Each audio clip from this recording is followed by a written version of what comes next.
يا أيها الذين آمنوا إذا قيل لكم تفسحوا في المجالس فافسحوا يفسح الله لكم وإذا قيل انشزوا فانشزوا يرفع الله الذين آمنوا منكم والذين أوتوا العلم درجات والله بما تعملون خبير.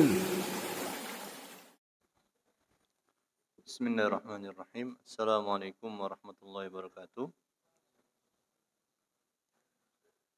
إن الحمد لله نحمده ونستعينه ونستغفره ونستهديه ونتوب إليه ونعوذ بالله من شرور أنفسنا ومن سيئات أعمالنا من يهدي الله فلا مضل له ومن يضلل فلا هادي له. أشهد أن لا إله إلا الله وحده لا شريك له وأشهد أن سيدنا ونبينا محمدا عبده ورسوله لا نبي بعده. نصلي ونسلم على حبيبنا المصطفى وعلى رسولنا المجتبى محمد صلى الله عليه وسلم وعلى آله وسلم بسنتنا من الدين. اللهم انفعنا بما علمتنا وزدنا علما وتقا يا رب العالمين. Para jamaah yang dimuliakan Allah Subhanahu wa taala, alhamdulillah wa syukurlah dengan izin dan karunia Allah Subhanahu wa taala kita bisa kembali ya bertemu di salah satu rumah Allah Subhanahu wa taala, dan nampaknya para jamaah sekalian azza yakum ini mungkin materinya sudah mau habis ya untuk dari kitab fikih muamalah kontemporer ini, dan nanti bisa jadi akan berubah ya materinya kalau memang Allah memberikan kita usia dan kesempatan. Namun secara umum para jamaah sekalian azza yakum kita akan membahas secara singkat ya materi-materi terakhir ini, yaitu masalah perusahaan ya, perusahaan kontemporer. Ada perusahaan yang diharamkan untuk kita bekerja di situ dan membeli saham dari perusahaan tersebut. Ya. Yang pertama adalah perusahaan yang usahanya diharamkan. Memang datnya, core-nya, usahanya itu diharamkan. Seperti bank ribawi ya, atau perusahaan peer to peer lending ya, pemberi pinjaman tapi ribawi ya, pegadaian ribawi, perusahaan yang menjual belikan khomer, rokok atau media massa yang merusak. Maka tidak boleh para jamaah sekalian kita membeli sahamnya, dan seseorang juga tidak boleh bekerja di situ ya, baik sebagai yang membantu secara langsung, Allah ta'ala alam ya, para jamaah sekalian membantu secara langsung ya. Seperti kalau misalnya bank ribawi, dia sebagai penulis riba, dia syaksi riba, atau bahkan sebagai security-nya gitu ya. Maka semua pihak yang ikut membantu terjadinya proses ya bisnis ribawi ini tidak boleh ya bekerja di sana. Termasuk juga khomer ya, perusahaan yang menjual belikan khomer, minuman keras, atau bahkan media massa yang merusak ya, para jamaah sekalian. Media massa yang merusak itu media massa yang sifatnya dia hanya menyebarkan kebohongan, kedustaan, kemudian juga gambar-gambar yang maksiat dan lain-lain. Ya. Kemudian yang berikutnya yaitu perusahaan yang usahanya mubah ya, para jamaah sekalian, usahanya mubah. Usahanya mubah, namun seperti misalnya pertanian, industri atau perdagangan, tapi sebagian transaksinya merupakan transaksi yang diharamkan. Ya. Seperti apa para jamaah sekalian? Seperti dia modalnya dengan cara utang riba gitu ya. Atau dia memang menaruh sebagian uangnya di bank, di deposito untuk mendapatkan return, mendapatkan bunga dan itu digunakan untuk karyawannya gitu ya. Jadi misalnya dia modalnya riba, kemudian bisnisnya halal seperti pertanian ya, industri secara umum, perdagangan secara umum, tapi tadi itu dia modalnya dari riba gitu ya. Maka tidak boleh kita beli sahamnya. Tapi kalau orang bekerja di situ bagaimana? Selama dia bekerjanya itu tidak di bagian yang bersentuhan langsung dengan riba itu, semoga saja tidak masalah karena core aslinya, core atau core bisnisnya adalah di bidang yang halal gitu ya. Tapi kalau masalah saham, kenapa tidak boleh beli sahamnya? Ya, kalau misalnya katakan dia 50% atau 70% modalnya dari riba, karena pemilik saham itu adalah orang yang sebenarnya secara dohirnya ya, adalah orang yang punya perusahaan tersebut gitu ya. Dan dia seharusnya ikut berkontribusi untuk menjauhkan perusahaannya dari hal yang haram. Ya, tapi dia diam saja, maka sini tidak boleh. Terus sekali lagi beda kasusnya kalau dia bekerja di dalamnya, para jamaah sekalian bekerja sebagai misalnya dia kalau ini sifatnya pertanian ya, misalnya dia jual beli beras dari petani, ya dia supir di sana ya, maka itu tidak bersentuhan langsung dengan ribanya gitu ya. Gitu. Tapi kalau misalnya ada yang lain yang lebih bersih maka ahsan gitu ya. Nah, di sini ulama beda pandangan ya para jamaah sekalian terkait ada yang mengatakan ya kalau misalnya masih di bawah sepertiga mah boleh gitu ya. Misal modal sepertiga modalnya dari riba gitu masih boleh gitu ya. Beli sahamnya. Ada yang tidak bolehkan sama sekali ya. Ya. Jadi beda-beda pandangan tapi kalau memang bisa kita tidak berkontribusi maka bagus atau keluar dari perbedaan pendapat para ulama. Ini kalau sahamnya, tapi kalau misalnya sekali lagi kalau masalah kerjanya tentu berbeda, gitu ya. Para jamaah sekalian azallahu iyyakum. Nah, kalau perusahaan yang mubah ya kita beli sahamnya boleh-boleh saja bekerja di situ juga boleh, yaitu perusahaan yang usahanya mubah dan tidak melakukan transaksi haram. Maka boleh memperjualbelikan saham perusahaan ini. Ya.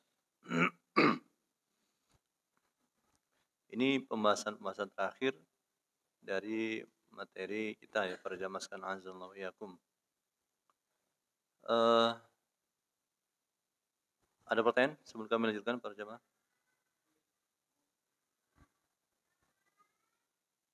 Ada pertanyaan? Oh ya, silakan. Maaf, saya tidak melihat ya. Assalamualaikum warahmatullahi wabarakatuh ya. Ah.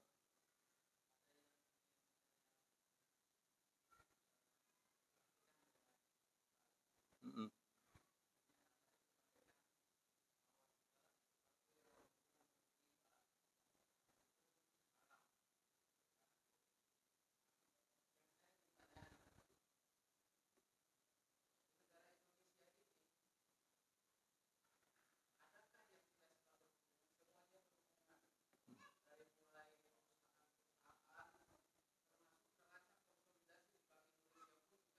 Mm-mm. Mm-mm.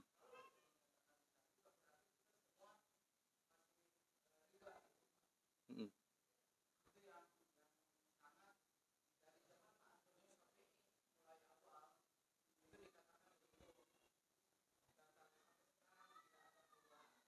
Mm-mm.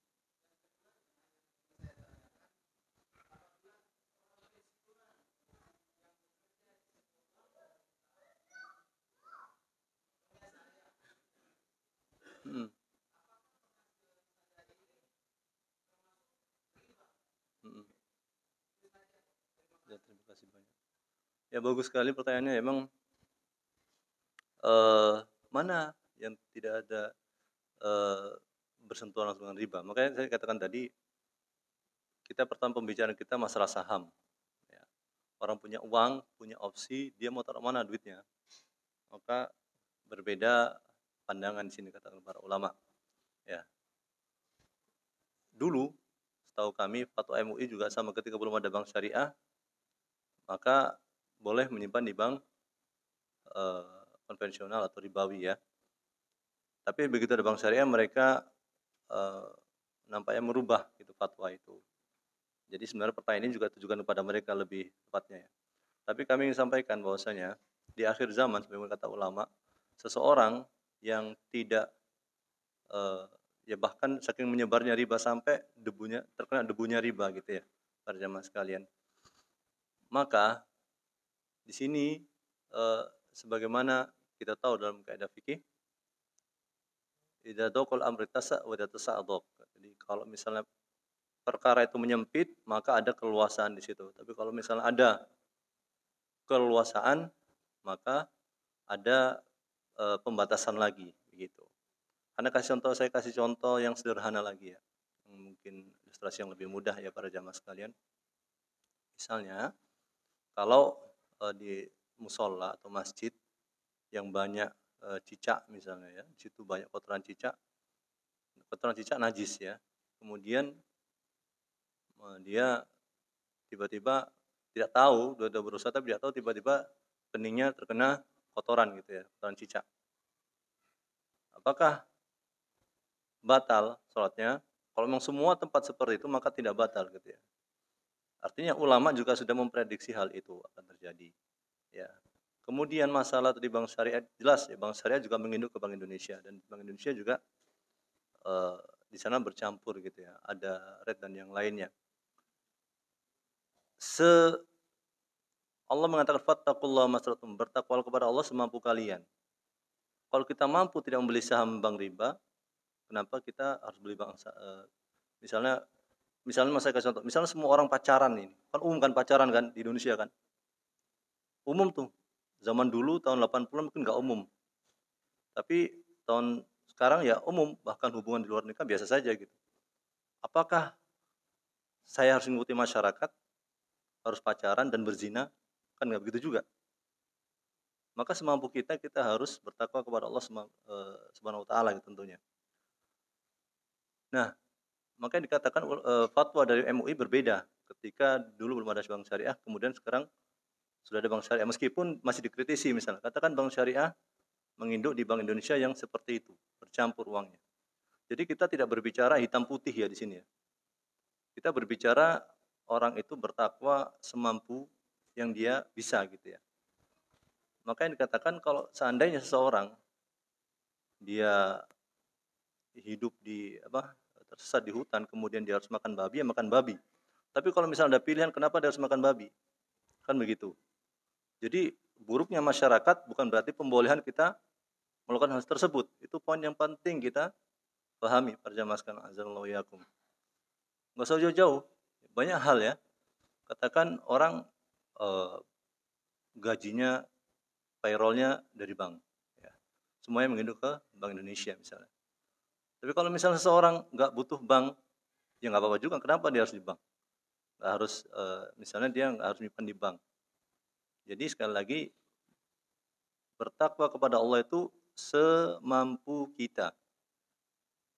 Dan takwa itu kata ulama kita berjalan di tengah-tengah banyak duri dan kita berhati-hati.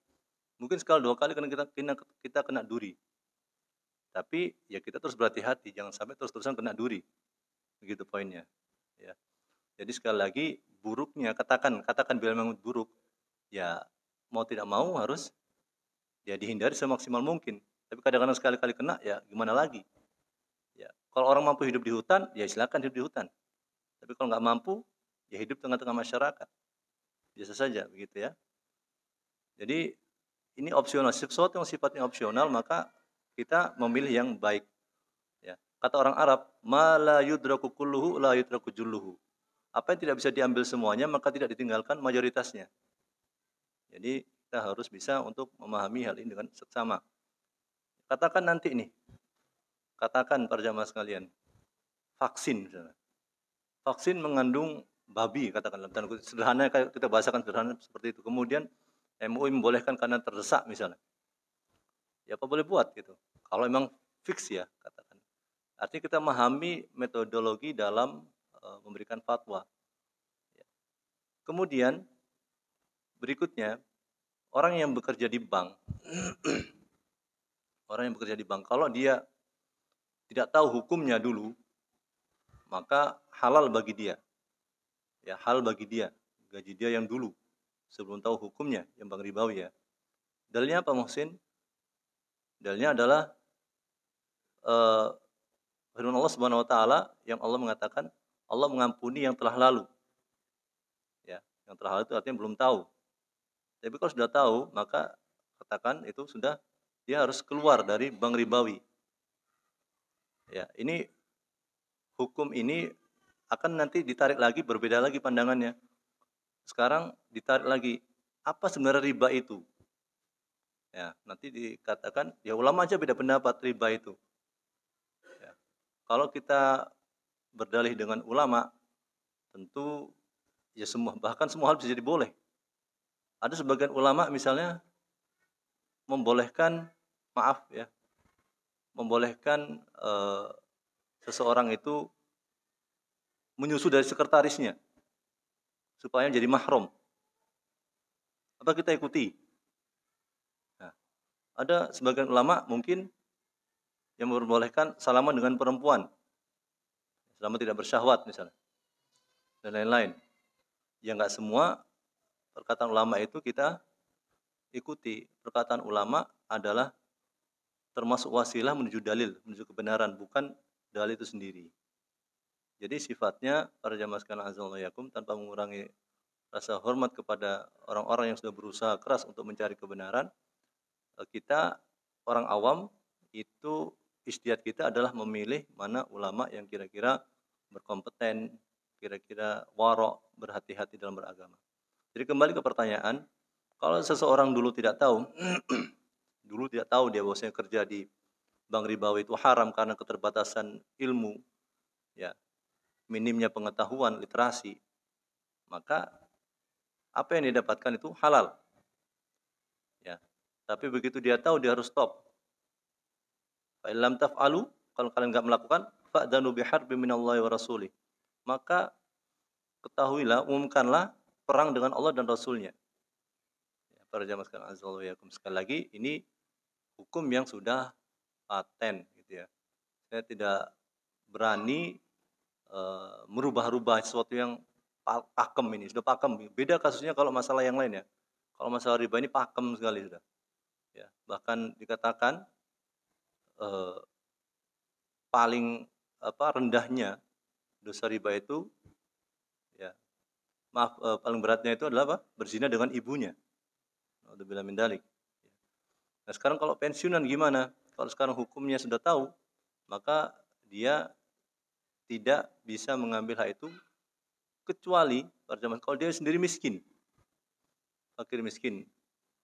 Uang riba bagi fakir miskin boleh. Kenapa? Karena ini dia adalah orang yang membutuhkan. Tapi kalau dia orang kaya, ya tentu tidak boleh. Ukuran kaya dan miskin bagaimana? Ya sudah ada parameternya. Ya, BPS, Bank Dunia gitu. Atau kita kembalikan ke kehidupan sehari-hari.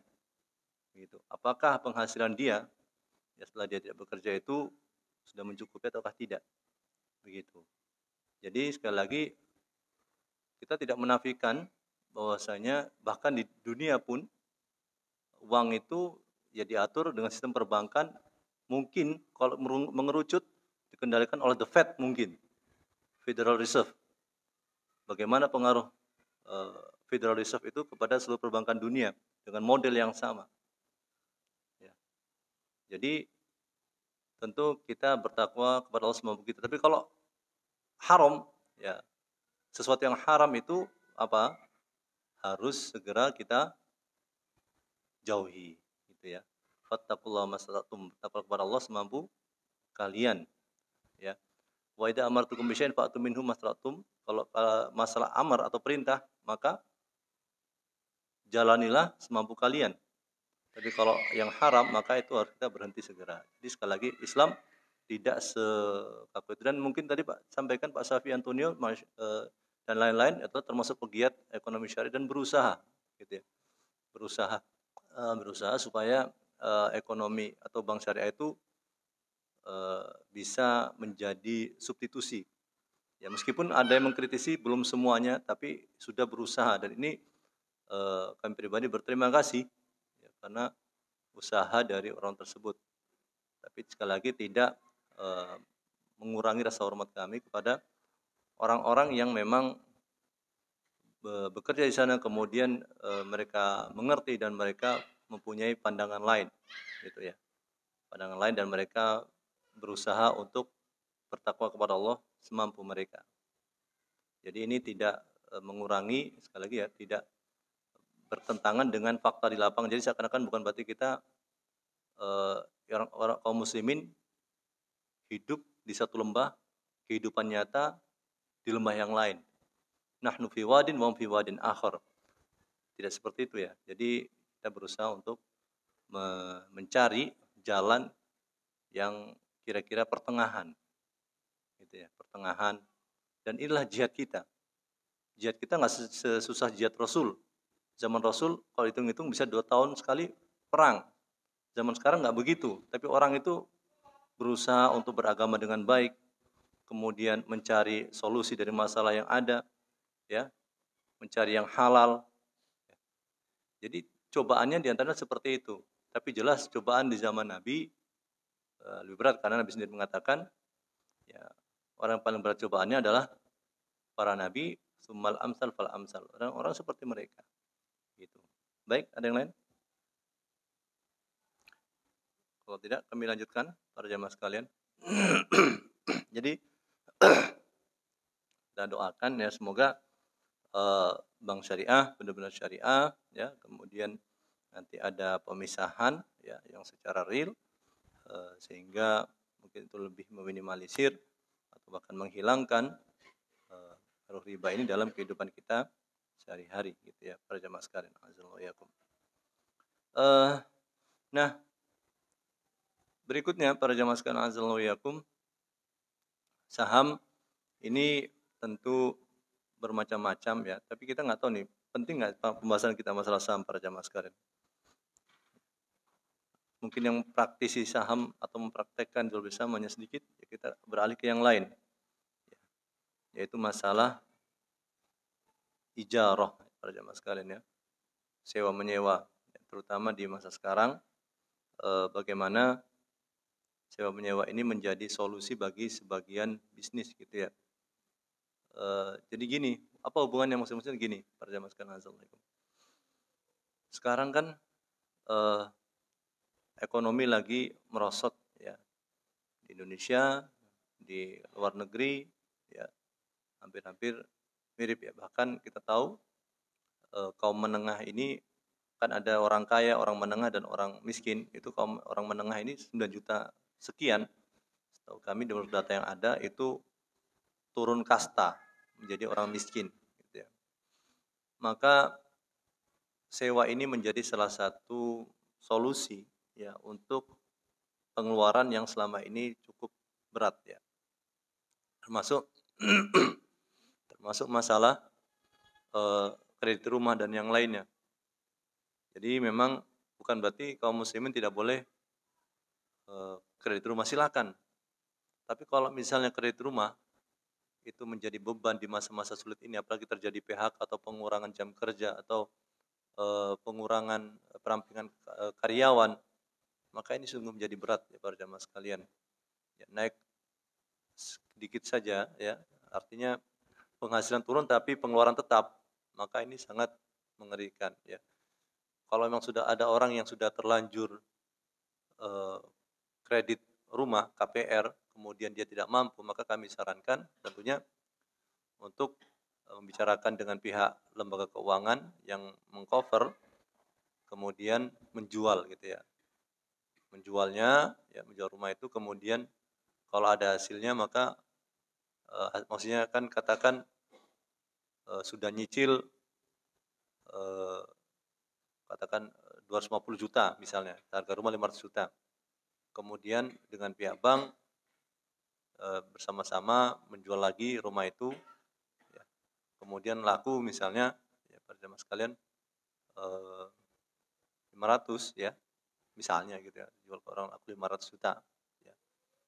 Maka pihak bank hanya mengambil atau lembaga keuangan itu hanya mengambil sisa utang yang belum dibayar, sisanya diberikan kepada nasabah itu yang tadi melepaskan gitu ya. Ini kalau seperti itu. Tapi sekali lagi ini fakta di lapangan penjualan properti saat ini cukup sulit kecuali memang di bawah harga gitu ya. Di bawah harga pasar. Itu mungkin baru bisa menarik gitu ya. Termasuk juga mobil dan yang lainnya. Jadi pengeluaran-pengeluaran ini yang sifatnya tidak primer itu dieliminasi ya. Ya, bagi yang dalam keadaan susah ya para jamaah sekalian, bagi yang dalam keadaan aman tidak ada masalah ya. Bahkan sampai pesantren pun, anak di pesantren kalau memang tidak kuat ya, kami sarankan untuk sementara anak di sekolah biasa saja gitu ya. Sekolah biasa saja dalam artian yang katakan misalnya bisa yang online atau yang lain ya, yang sifatnya masih bisa terjaga. Karena kalau orang memaksakan, ini kasus yang kami dapati, kalau orang memaksakan anaknya di pesantren dengan penghasilannya itu minim, ada dua kemungkinan terjadi. Dia menunggak ke pesantren berbulan-bulan dan ini cukup memberatkan pesantren, atau hutang ke orang dan akhirnya dia punya beban hutang lagi, padahal ekonominya lagi berat. Ya. Jadi tetap ini menjadi, bukan berarti kita lepas dalam pendidikan agama ya para jamaah sekalian. Kita berusaha semaksimal mungkin untuk mendidik anak kita agama yang baik. Tapi kalau kita tidak mampu, ya jangan dipaksakan. Ya, jangan dipaksakan. Sekarang misalnya ada semacam HSI dan yang lainnya. Yang itu mungkin bisa menjadi solusi untuk sementara waktu sampai perekonomian membaik. Kalau perekonomian baik, banyak lapangan pekerjaan bisa masuk lagi gitu ya. Bisa diatur lagi masalah anak ini. Gitu. Maka kami sarankan sekali lagi untuk mengurangi hal-hal yang tidak primer gitu ya. Kalau primer ya mau tidak mau harus ada gitu, harus diadakan.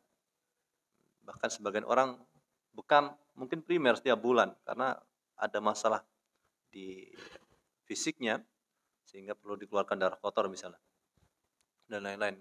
Ya kalau dia nggak bekam misalnya ada kemungkinan lebih parah lagi. Jadi ini contoh yang kita lihat ya. Artinya nah, bagi orang kaya pada momen-momen ini adalah momen-momen untuk banyak mendulang pahala. Kenapa? Banyak orang butuh. Kayak tadi, misalnya para jamaah sekalian azallahu yakum, orang susah mempesantrenkan anak. Maka masjid-masjid ini dijadikan sebagai tempat pesantren yang bisa pulang pergi. Ini sering akan kami ulang-ulang terus ya para jamaah sekalian. Jadi ada pelajaran pagi dan sore gitu. Nanti anak-anak itu pelajaran agama di sini di masjid. Nanti untuk ijazahnya diambil paket.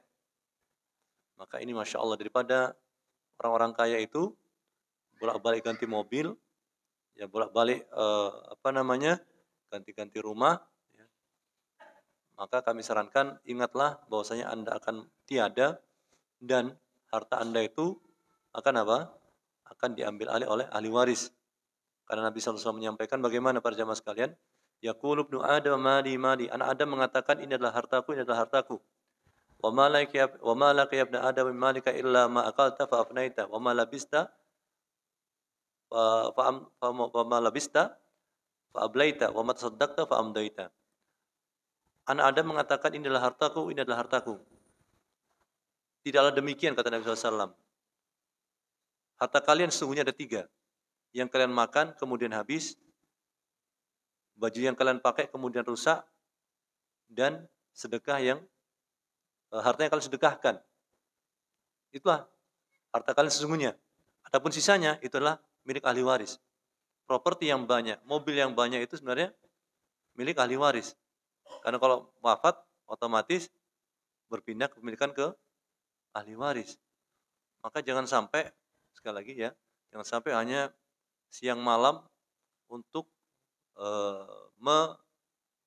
memuaskan ya hati dengan harta benda yang tidak akan dibawa mati. Bukan berarti kalau gitu nggak dibawa mati berarti kita jadi orang miskin saja. Bukan begitu para jemaah sekalian. Ya. Memang sebagian itu ada sahabat seperti Abdurrahman bin Auf. Kita tahu Abdurrahman bin Auf para jamaah sekalian. Tahu Abdurrahman bin Auf sahabat Nabi yang kaya itu, ya, itu sampai ada yang menghitung, tapi nggak tahu ya, kami belum cek ya, menghitung hartanya itu, ada yang mengatakan, salah satu dai mengatakan hartanya sampai 72.000 triliun kalau dikonversi zaman sekarang. Maka dia sahabat Abdurrahman bin Auf ini mengatakan, Mus'ab bin Umair lebih baik dariku. Mus'ab bin Umair lebih baik dariku. Kenapa Mus'ab bin Umair lebih baik? Karena dia tinggalkan semuanya untuk Islam. Kemudian sampai dia tidak punya kafan untuk dirinya sendiri. Kemudian Hamzah bin Abdul Muttalib lebih baik dariku. Karena kesusahan yang dihadapi. Dan Nabi berkata kepada Abdurrahman bin Auf, wahai Abdurrahman bin Auf, engkau akan tertatih-tatih masuk surga. Saking beratnya yang dia bawa. Jadi dia sendiri sedih para jamaah sekalian. Dia sendiri sedih dengan banyaknya harta yang dimiliki. Poinnya bukan berarti kita nggak boleh kaya, tapi maksudnya adalah harta itu bisa menjadi masalah kalau tidak pada tempatnya. Kita bisa melihat lihat ini hari ini puncak gimana macetnya. Sisi lain orang susah untuk makan, tapi orang liburan tetap jalan. Mungkin begini sebagian orang kaya-kaya di Jakarta. Dia itu salah apa? Mungkin wallahu ta'ala para jamaah sekalian itu salah analisis penyakit dia. Ya maaf para jamaah sekalian. Anaknya nakal, obatnya adalah healing ke puncak. Bukan begitu. Ya, salah itu. Nakal sebabnya apa?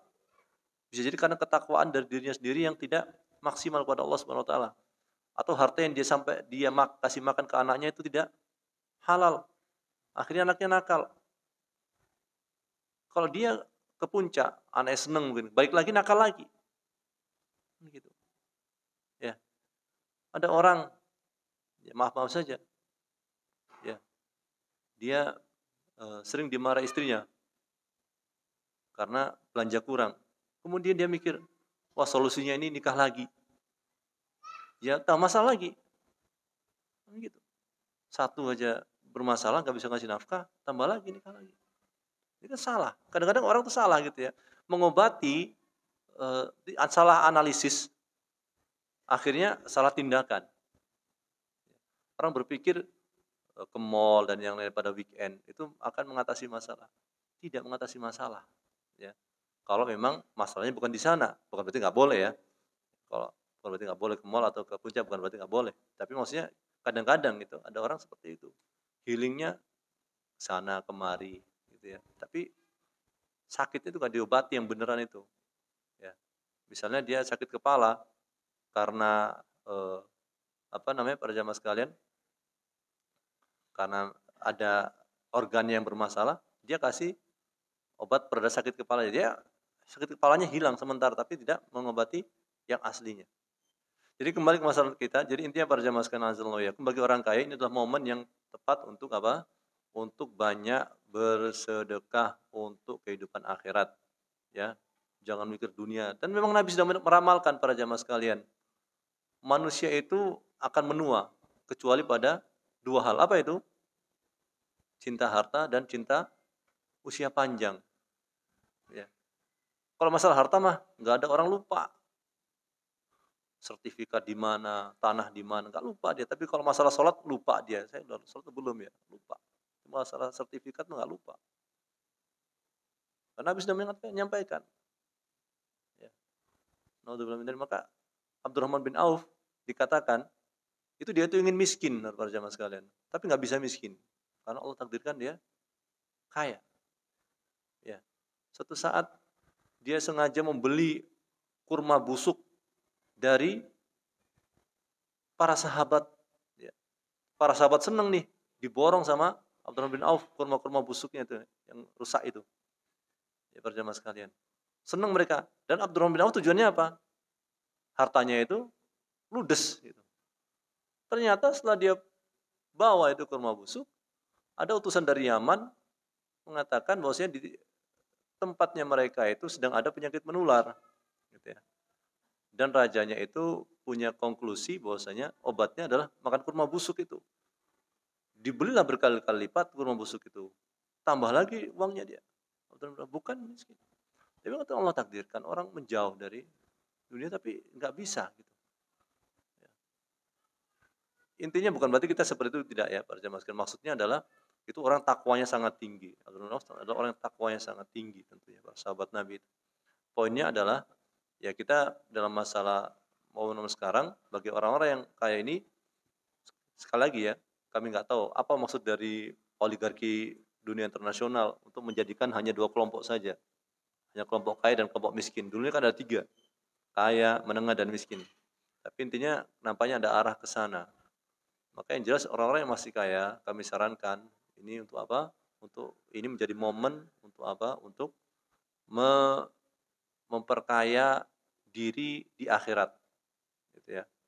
Berkaya diri di akhirat. Dan bisa jadi ketika kita berkaya diri di akhirat, ternyata Allah berkahi dan kita masih kaya dunia juga. Itu sangat mudah bagi Allah Subhanahu wa taala. Itu. Perjamaah sekalian, maka sekali lagi pembahasan kita masalah ijarah, sewa menyewa. Jadi hal-hal yang kayak tadi ya, hal-hal yang memang masih kita bisa sewa, dan tentu sewa ini adalah termasuk akad yang mengikat para jamaah sekalian. Akad sewa ini kalau kita tanya kepada diri kita sendiri para jamaah sekalian, apa kita perlu terhadap suatu barang? Nah ini kami teringat sesuatu. Ada setiap bulan itu ada flash sale. Ada 99, ada 88, ada 10, ada 11, 12. Itu adalah termasuk apa? Apa namanya? Momen yang sebenarnya apa? Kita perlu atau tidak barang itu. Ya. Jadi sangat sayangkan orang itu lapar mata dan hobi untuk apa? Hobi untuk ya mengumpulkan koleksi barang, tapi dia nggak perlu sebenarnya barang itu. Nah, ini termasuk pemborosan, gitu ya. Maka difahamkan istrinya, difahamkan anak-anaknya, gitu ya. Para jamaah sekalian azanallahu iyyakum, terutama di masa-masa sulit ini. Tapi kadang ada istri yang bukan hanya istri ya, suami juga harus paham juga, gitu ya. Tapi kadang ada istri yang memang susah paham, gitu ya. Bagusnya istri itu ya pengertian. Kalau memang suaminya sudah berusaha maksimal, tapi memang lagi berat masa-masa sekarang, maka pengertian untuk menurunkan apa kebutuhan belanjanya, kecuali yang primer ya. Nah, Nabi pernah menyampaikan sebaik-baik wanita adalah wanita Quraisy, ya, sebaik wanita yang mengendarai hewan tunggangan itu wanita Quraisy. Kenapa mereka baik? Mereka sayang kepada anaknya dan mereka pengertian kepada suaminya. Jadi bagus kalau misalnya istri itu pengertian kepada suami untuk hal-hal yang sifatnya bukan primer ya. Kalau primer tentu berbeda ya. Kalau primer nggak bisa kita tunda. Tapi kalau misalnya tas, nambah tas, ya nggak perlu gitu ya. Ya nambah tas untuk yang nggak diperlukan ya tidak usah gitu ya. Dan yang untuk saat ini saja. Tapi kalau misalnya nanti nggak ketemu antara suami dan istri pendapat pandangannya, ya nggak apa-apa, jalan masing-masing gitu ya. Ya nggak perlu dipaksakan. Agama saja nggak boleh dipaksakan, apalagi menjadi istri nggak dipaksakan. Ya, jangan sampai menderita seumur hidup seseorang itu gara-gara memang nggak cocok. Kadang-kadang suaminya yang nakal, istrinya baik dan nggak cocok setelah bertahun-tahun, ya nggak apa-apa, mengajukan khulu. Kadang-kadang juga istrinya yang mungkin suami nggak cocok dengan istrinya karena hal dan keadaan tertentu, mungkin dulu nikahnya itu apa? Beda kufu, tahu kufu para jamaah? Kufu itu sepantaran. Maka ulama fikih itu menyebutkan kalau orang kaya nikahnya sama orang kaya, pejabat nikahnya dengan pejabat, dan lain-lain karena memang gaya hidupnya beda. Ya, gaya hidupnya beda. Tapi bukan berarti nggak boleh. Itu bagusnya adalah seperti itu. Ya, bagusnya seperti itu supaya nanti tidak terjadi gesekan yang cukup berat saat menikah. Tapi kalau sudah terjadi, ya kalau bisa ada pengertian, ada titik temu, alhamdulillah. Kalau nggak ada titik temu, ya sudah, nggak bisa dipaksakan, nggak apa-apa. Meskipun ada anak, ya gimana lagi? Itu para jamaah sekalian. Ya. Karena daripada orang itu saling isi rumah tangga tapi isinya pertengkaran saja, dosa saja nambah dosa, ya, maka jadi masalah. Baik, ada dulu tuh ya. Dan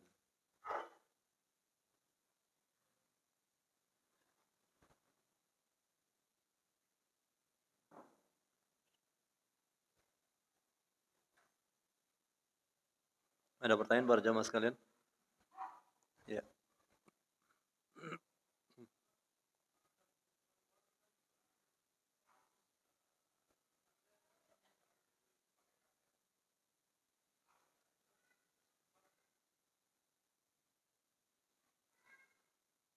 Ya, memang susah ya dapat uang cash zaman sekarang, karena kita tahu yang menguasai 50% atau lebih dari kekayaan di Indonesia itu kurang dari 1% orang-orang di Indonesia ini, kurang dari 1%. Maka berebut dari harta 1% ini orang cash, yang punya cash banyak.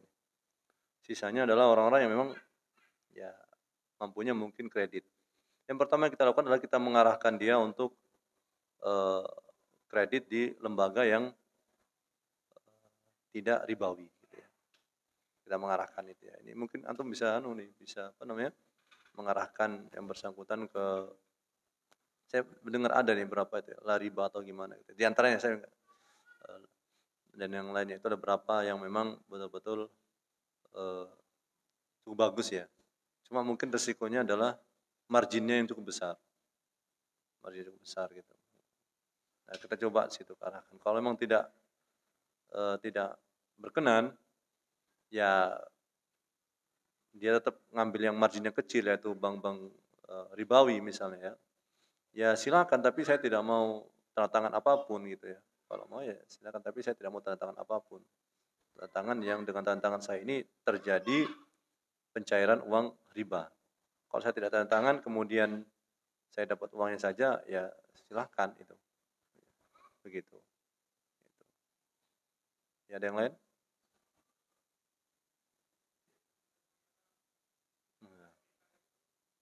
Hah? Jadi tanda tangan yang berefek terjadinya proses riba berarti ikut membantu. Ya. Tapi kalau misalnya tidak tidak ada campur tangan kita dan cair, ya nggak apa-apa gitu ya. Kadang-kadang juga sebagian itu perusahaannya memang yang gitu ya, yang saya kemarin pengalaman itu perusahaan yang memang atau perusahaan yang membeli, nanti karyawannya nyicil ke perusahaan gitu dan lain sebagainya. Jadi nggak harus dari bank sebenarnya ya.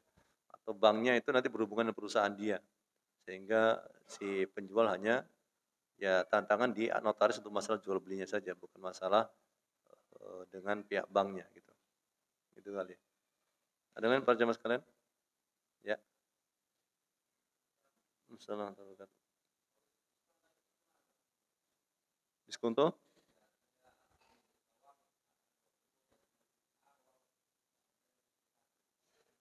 Saya maaf kurang dengar saya apa?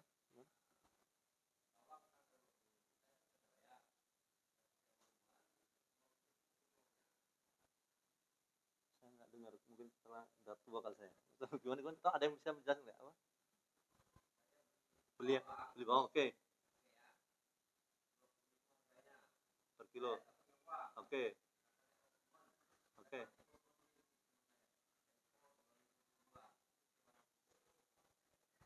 Oh jadi 20.000, 21.000 begitu ya. Jadi teman ngasih bapak uang, nanti dapat dari bapak uang lagi gitu.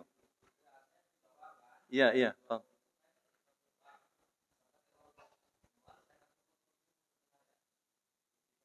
Iya, paham. Maksudnya yang beliau terima itu uang, kemudian beliau bayar lagi ke temannya uang juga, gitu kan? Bukan barang ya. Ini termasuk yang riba, gitu ya. Maka caranya gimana sebenarnya? Gampang saja, minta teman itu, tolong kamu beli bawang ini, ya nanti saya beli dari kamu. Sama aja sebenarnya, cuma ya istilahnya beda dikit lah ya. Artian ada barang yang dilewati oleh teman kita. Jadi bukan terima uang, mengeluarkan uang gitu, tapi ada barang yang dilewati. Dengan begitu nggak apa-apa kalau ada barang yang dilewati. Jadi sebenarnya sama aja, sama-sama 21.000, cuma apa? Teman yang beli dulu. Teman beli dari tukang bawang, kemudian bawang diterima sama teman antum beli dari teman itu. harga 21.000. Nggak apa-apa kalau begitu. Tapi kalau dapat uang terima uang, bayar uang, itu sama dengan utang uang itu ya. Utang uang, bayar uang, ya dengan berlebih gitu. Ini nggak boleh. Jadi jika cari solusinya begitu. Ada yang lain mungkin Pak Jamaah? Ya.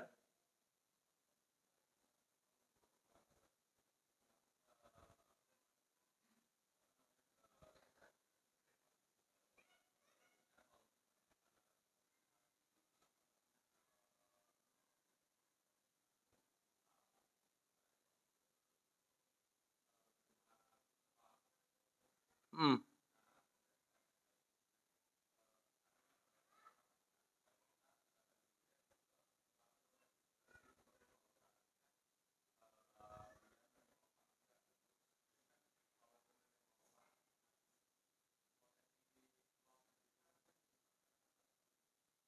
Hmm. Hmm.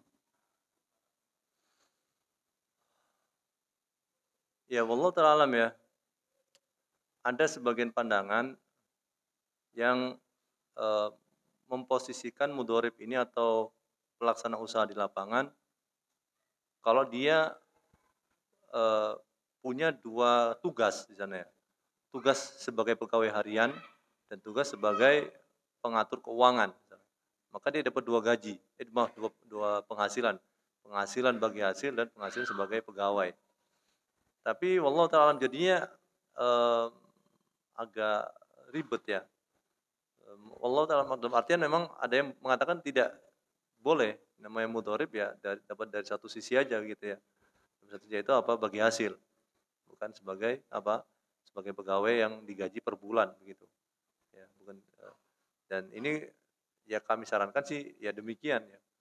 Nanti kalau misalnya butuh yang harian Muhsin, yang untuk stay di kantor harian gitu ya, ya bisa hire orang lain gitu ya. Orang lain yang memang dia nanti stay harian, kemudian digaji per bulan, begitu seperti pegawai pada umumnya. Gitu. Ya, ini berarti yang kita sewa, ijarah, berarti kita nyewa orang untuk apa di tempat itu. Nah batasannya apa tadi? Maksudnya batasannya kalau katakan bagi orang yang membolehkan, batasannya adalah dia mempunyai dua kerjaan yang memang salah satu kerjaannya itu seperti pegawai harian, pegawai yang memang stay gitu, dan satu lagi dia pengendali keuangan yang memang dia harus apa namanya mempertanggungjawabkan modal ini supaya tetap terus bisa berjalan, terus bisa untung gitu. Nah, jadi batasannya di situ. Dia mampu melakukan dua tugas itu sekaligus.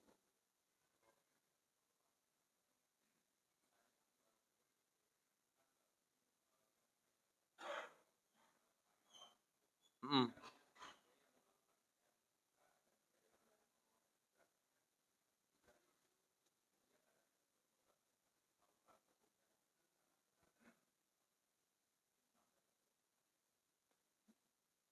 Tapi effortnya dua kali orang, susah itu. Orang dia mengendalikan sekaligus di situ. Itu berarti dia kerjaannya, kemampuan orang nih, bekerja pegawai berapa jam misalnya. Dari jam, biasanya berapa jam? 8 jam ya. Kemudian dia juga bekerja untuk mikir. Bisa nggak kira-kira satu orang itu? Sangat, iya, paham maksudnya. Jadi itu sesuatu yang cukup sulit gitu ya. Kecuali orang tertentu mungkin ya. Tapi kalau umumnya orang nggak bisa. Nah, kalau nggak bisa berarti dia korupsi. Paham maksud saya? Ya. Dia menjadi dua sosok sekaligus gitu. Jadi ya dua sosok berarti dia effortnya memang double gitu. Sebagai bos sekaligus sebagai karyawan. Bos yang maksudnya ngurus bukan bos yang beneran ya, tapi bos di perusahaan yang atau bisnis yang memang dia mikir nih ya. Dia memeriksa keuangan, kemudian memastikan bahwasanya tidak ada apa namanya kerugian harian dan seterusnya. Kemudian dia juga sebagai orang yang administrasi juga misalnya, admin misalnya. Nah itu nggak semua orang dan nggak semua orang berarti ya susah menerapkan itu pada banyak orang gitu ya. Paham maksudnya? Jadi intinya kalau gitu nggak rugi dong Musin. Katakan itu rugi waktu dia. Rugi waktu. Kenapa? Kan ada pikiran yang sudah keluarkan. Ada pikiran yang dia keluarkan. Orang lain mengeluarkan pikiran, konsultan dapat duit. Ini nggak dapat duit sama sekali. Sedangkan gaji itu untuk tenaga dia, admin itu. Bisa dipahami ya? Ya rugi. Kalau nyewa orang juga sama segitu. Nyewa orang juga sama, dia bayar gaji segitu juga. Jadi ini adalah orang-orang khusus yang mengumpulkan, dia bekerja 2 kali orang biasa. Ya, itu syaratnya tuh.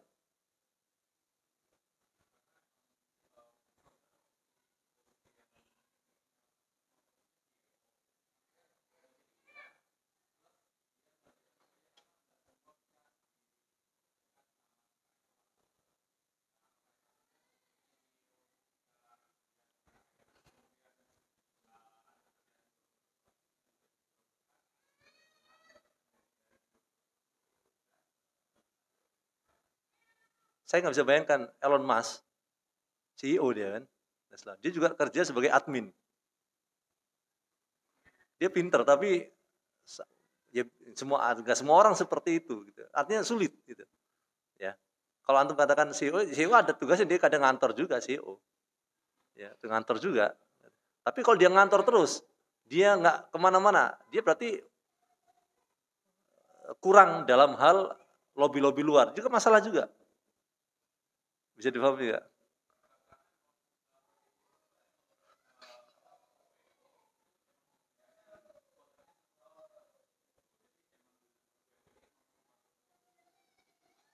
Ya, tapi kalau misalnya sekali lagi, bukan berarti nggak boleh. Boleh kalau memang dia memang posisikan sebagai 2 orang sekaligus itu dan dia bisa mengatasi itu. Kalau nggak bisa berarti salah satu berarti dia korupsi.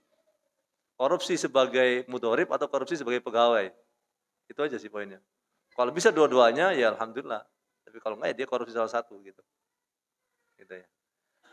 Baik, terima kasih banyak atas waktu yang diberikan dan sekali lagi para jamaah sekalian, kita berusaha semaksimal mungkin untuk terus meningkatkan literasi kita dan kalau bisa kami sarankan jangan bertanya kecuali sebelum bertindak gitu ya. Bukan berarti nggak boleh kalau udah bertindak tapi salah ya nggak apa-apa bertanya, tapi itu akan lebih meringankan para jamaah sekalian ya. Lebih meringankan. Tapi kalau misalnya bertanyanya itu setelah kejadian itu jadinya mungkin memberatkan para jamaah gitu ya. Tapi kalau misalnya sebelum maka insya Allah itu lebih sederhana gitu ya. Lebih sederhana. Kalau Ustadz yang jahat ya dia asal jawab ya dia nanti menyesatkan. Dia dosa, bawa dosa orang juga. Tapi kalau dia sudah berusaha ya dia lepas karena lepas tanggung jawab. Tapi yang jadi masalah adalah si pelaku di lapangan. Maka ya kami menasihati diri kami pribadi untuk berhati-hati dan semoga juga para jamaah bisa lebih baik. Dan kami doakan ya para jamaah sekalian semoga para jamaah diberikan rezeki yang baik dan barokah oleh Allah Subhanahu wa taala, diberikan kesehatan oleh Allah Subhanahu wa taala, diberikan umur panjang dalam kesolehan. Semoga keluarga juga apabila ada yang sakit semoga diberikan kesembuhan Allah Subhanahu wa taala. Semoga keluarga yang telah meninggal dunia diberikan nikmat kubur dan jauhkan dari adab kubur. Semoga Allah Subhanahu wa taala mempertemukan kita dan keluarga kita di surga Aden kelak. Semoga Allah Subhanahu wa taala memberikan kita pemimpin yang baik, pemimpin yang cinta kepada Allah, yang cinta kepada rakyatnya. Semoga Allah Subhanahu wa taala menolong saudara kita di Gaza, Palestina dan tempat-tempat lain dalam keadaan dolimi. Semoga Allah membalas orang-orang yang dolim kepada kaum muslimin dimanapun mereka berada. Semoga Allah Subhanahu wa taala berkenan untuk memberikan kita kebahagiaan di dunia dan kubur dan di akhirat kelak. Kita tutup kafaratul majlis subhanakallahumma wa bihamdika asyhadu an la ilaha illa anta astaghfiruka wa atubu ilaik. Wa sallallahu ala Muhammad wa ala alihi wasallam. Wassalamualaikum warahmatullahi wabarakatuh.